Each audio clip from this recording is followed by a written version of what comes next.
Assalamualaikum warahmatullahi wabarakatuh. Selamat malam. Mohon izin Bapak, perkenalkan nama saya Steve Mokoago. Saya dari program studi PJJ Manajemen Universitas Cyber Asia. Pada kesempatan ini saya akan mempresentasikan tugas dengan judul Menghindari Middle Income Trap di Indonesia, Strategi Kebijakan Fiskal, Moneter, dan Utang Luar Negeri menuju Indonesia Emas tahun 2045. Topik ini penting karena Indonesia memiliki peluang yang besar untuk menjadi negara maju pada tahun 2045, namun juga menghadapi tantangan besar berupa resiko terjebak dalam middle income trap.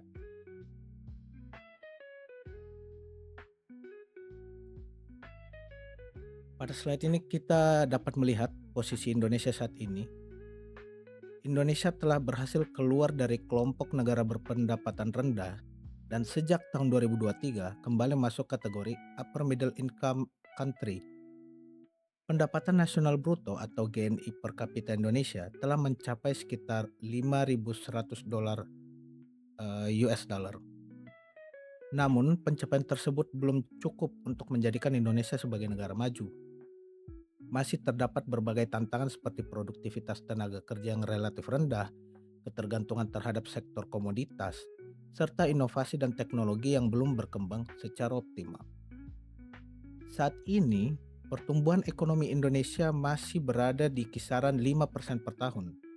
Padahal, untuk mencapai status negara maju pada tahun 2045, Indonesia membutuhkan pertumbuhan ekonomi yang lebih tinggi dan berkelanjutan, yaitu di atas 6% per tahun. Karena itu, diperlukan strategi pembangunan yang mampu meningkatkan produktivitas dan daya saing ekonomi nasional.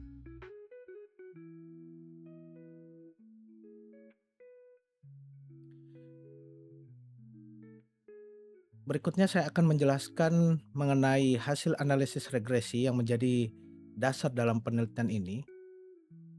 Hasil analisis menunjukkan bahwa terdapat 3 faktor utama yang berpengaruh terhadap pendapatan per kapita Indonesia.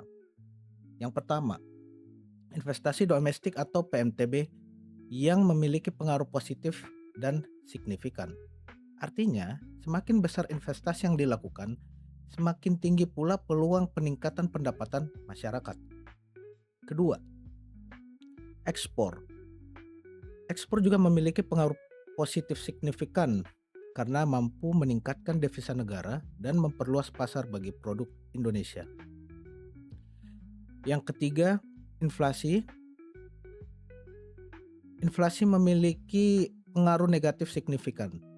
Ketika inflasi meningkat terlalu tinggi, daya beli masyarakat menurun sehingga pertumbuhan ekonomi akan menjadi lebih lambat. Sementara itu, FDI atau investigasi asing, FDI atau investigasi asing langsung belum menunjukkan pengaruh signifikan secara langsung, sehingga perlu diarahkan pada sektor yang mampu menghasilkan transfer teknologi dan peningkatan produktivitas. Dari hasil ini dapat disimpulkan bahwa peningkatan investasi, penguatan ekspor, dan pengendalian inflasi merupakan faktor penting untuk meningkatkan pendapatan per kapita Indonesia.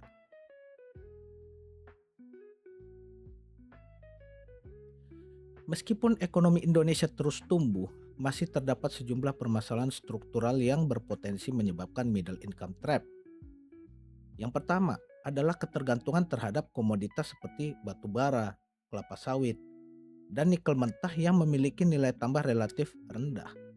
Yang kedua adalah rendahnya produktivitas tenaga kerja yang dipengaruhi oleh kualitas pendidikan dan keterampilan yang belum merata. Ketiga adalah rendahnya inovasi dan penguasaan teknologi yang menyebabkan daya saing industri Indonesia masih tertinggal dibandingkan negara maju.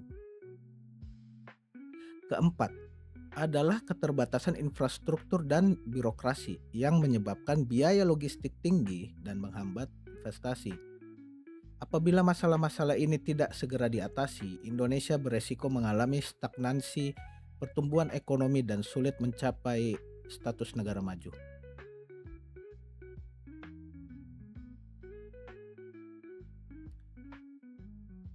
Untuk mengatasi permasalahan tersebut, strategi pertama yang diperlukan adalah kebijakan fiskal yang produktif. Kebijakan fiskal harus diarahkan pada sektor-sektor yang mampu meningkatkan kapasitas ekonomi jangka panjang. Prioritas pertama adalah pembangunan sumber daya manusia melalui pendidikan, pelatihan vokasi, program upskilling, saya ulangi, program upskilling dan reskilling tenaga kerja, serta peningkatan literasi digital. Yang kedua adalah peningkatan investasi dalam riset, inovasi, dan teknologi agar Indonesia mampu menghasilkan produk bernilai tambah yang tinggi. Prioritas ketiga adalah pembangunan infrastruktur transportasi, energi, dan digital untuk meningkatkan konektivitas serta menurunkan biaya logistik. Selain itu, pemerintah perlu mempercepat program hilirisasi industri agar Indonesia tidak hanya mengekspor bahan mentah, tetapi juga produk olahan yang memiliki nilai ekonomi lebih tinggi. Melalui kebijakan fiskal yang produktif, investasi meningkat, daya saing membaik, lapangan kerja bertambah, dan pendapatan per kapita dapat terus meningkat.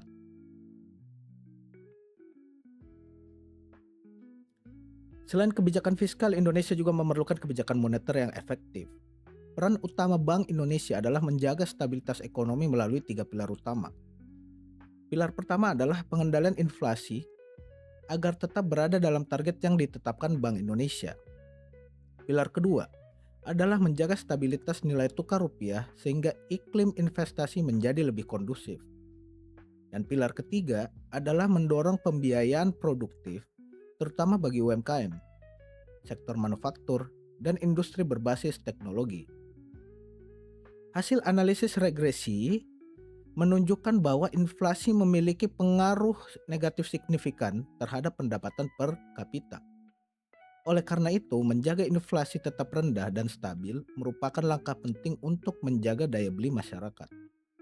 Ketika inflasi terkendali, investasi meningkat, produksi bertambah, dan pada akhirnya pendapatan per kapita masyarakat juga akan meningkat.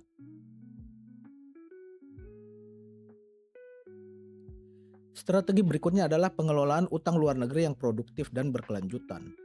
Utang tidak selalu menjadi masalah apabila digunakan untuk kegiatan yang mampu meningkatkan kapasitas ekonomi.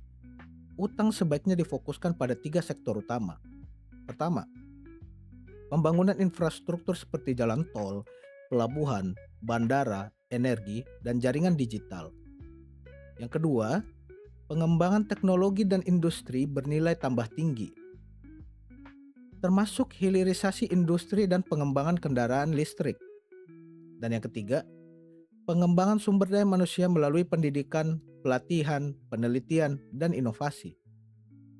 Namun demikian, pengelolaan utang harus tetap memperhatikan prinsip kehati-hatian, transparansi, akuntabilitas, serta menjaga rasio utang terhadap PDB dalam batas yang aman.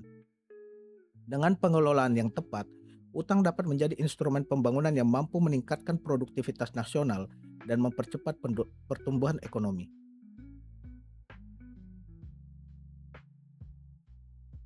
Sebagai penutup, dapat disimpulkan bahwa Indonesia memiliki peluang besar untuk keluar dari middle income trap dan mencapai Indonesia emas pada tahun 2045. Berdasarkan hasil analisis, investasi domestik dan ekspor terbukti memberikan pengaruh positif terhadap pendapatan per kapita, sedangkan inflasi memberikan pengaruh negatif. Oleh karena itu, diperlukan kebijakan yang terintegrasi melalui tiga instrumen utama, yaitu dari sisi fiskal, pemerintah perlu meningkatkan belanja produktif pada sektor pendidikan, riset, inovasi, dan infrastruktur. Dari sisi moneter, Bank Indonesia perlu menjaga inflasi dan stabilitas nilai tukar, serta mendorong pembiayaan yang produktif. Sedangkan dari sisi utang luar negeri, pemerintah harus memastikan bahwa utang digunakan untuk proyek-proyek yang produktif dan memberikan manfaat ekonomi jangka panjang. Apabila ketiga kebijakan tersebut dijalankan secara konsisten dan berkelanjutan, Indonesia memiliki peluang yang sangat besar untuk meningkatkan produktivitas nasional, meningkatkan pendapatan per kapita, dan mencapai status negara maju pada tahun 2045. Baik, demikian presentasi yang dapat saya sampaikan. Terima kasih atas perhatiannya. Mohon maaf apabila terdapat salah-salah kata maupun kekurangan dalam penyampaian maupun isi dari presentasi ini. Saya akhiri, wassalamualaikum warahmatullahi wabarakatuh.